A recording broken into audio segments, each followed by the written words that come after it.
Magandang araw. Ito na naman po ang inyong lingkod, Marty B. Buwalan po, sa isang edisyon ng Commentary.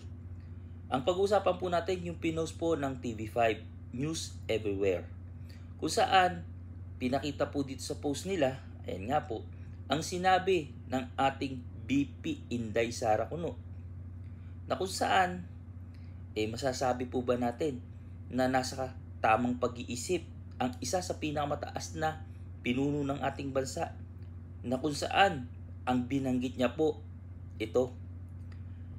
Sasabihin ko po ang sinabi niya sa post. Isang beses sinabihan ko yang talaga si Amy Marcos.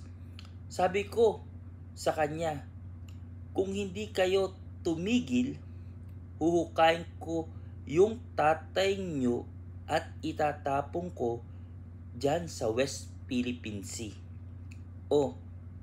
Nakita nyo naman, kahit sino po ba makakapag-isip ng ganun kung nasa tamang pag-iisip ka?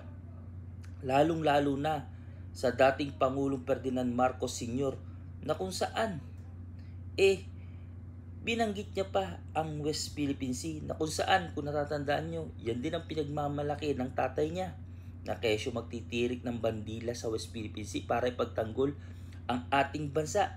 Subalit bumalik sa kanya ang ginawa niya at kinain niya ang sinasabi niya na sa halip ipagtanggol niya ang bansa, ang pinagtatanggol niya ngayon ay ang China. Di ba? Napakasakit na katotohanan yan. Ngayon, itong si BP Inday Sara, maka West Philippine Sea pa daw. Pero, itatapon niya daw para saan? Di ba mga kalodi?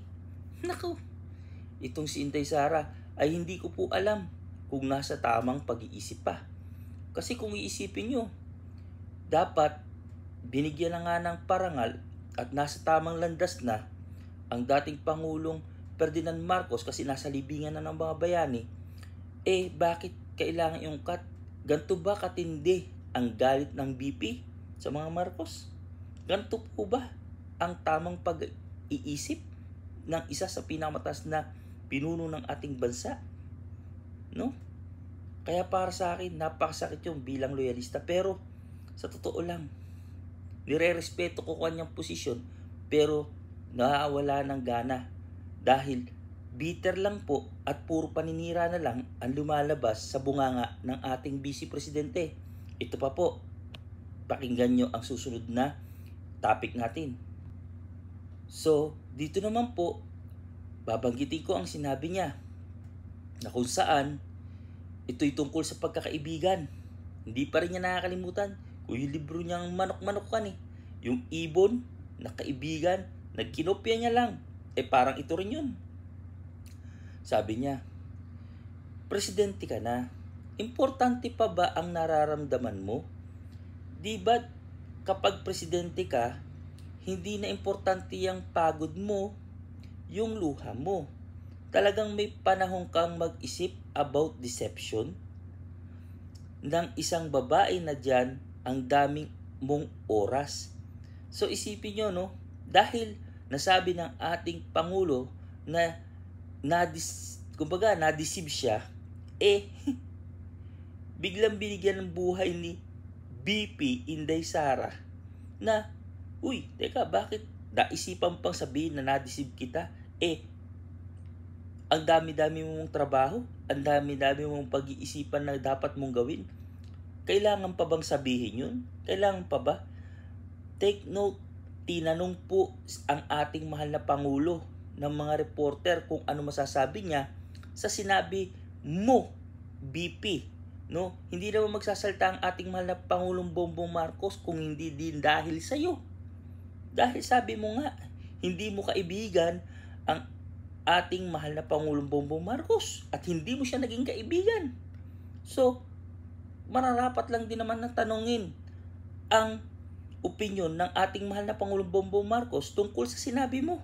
Ngayon, nung sumagot ang mahal na Pangulong Marcos, pabiktim ka. Diba? Diyos ko. Tapos sasabihin mo, importante pa ba nararamdaman ng mahal na Pangulong Bongbong Marcos? Kahit sino naman. Kaya nga tinawag kayo unit team, kaya nga kami mga loyalista nadala mo. Dahil akala namin magiging unit team, magkaisa, magkasundo. para tulungan ang mamamayang Pilipino, para bigyang buhay ang ating gobyerno, para maituwid, maitama, at maiahon po tayo sa malaking pagbabago, no? Samantala ngayon, ang mahal na Pangulong Bongbong Marcos na lang po ang gumagawa ng lahat ng paraan para matulungan ang mamamayang Pilipino at ang ating bansa. Lalong-lalo na laban dyan sa mga pro-China, no? Nakatulad mo, BP. Kaya sana manahimik ka na lang. Sabi nga ni FPJ, kung wala ka sasabihing mabuti, manahimik ka na lang. Yan ang dapat mong gawin, BP. Hindi yung maninira ka pa, pero magpapa-interview ka, wala namang kwenta, no? Hindi ko alam kung may sense ang sinasabi mo o para lang makalimutan ng taong bayan yung mga naging confidential funds mo na kung saan hindi mo masagot kung saan mo ginastos. So dapat dito ka mag-focus, sagutin mo ang tinatanong ng ating mamamayang Pilipino kung saan mo ba ginastos yung confidential funds nung panahon mo nung ikaw ay isang sekretary pa ng DepEd. So yun lang po ang nais namin malaman bilang isang mamamayang Pilipino. Karapatan namin yun. Diba? O, ito po si Mar TV Bawalan. Maraming salamat po. Paalam.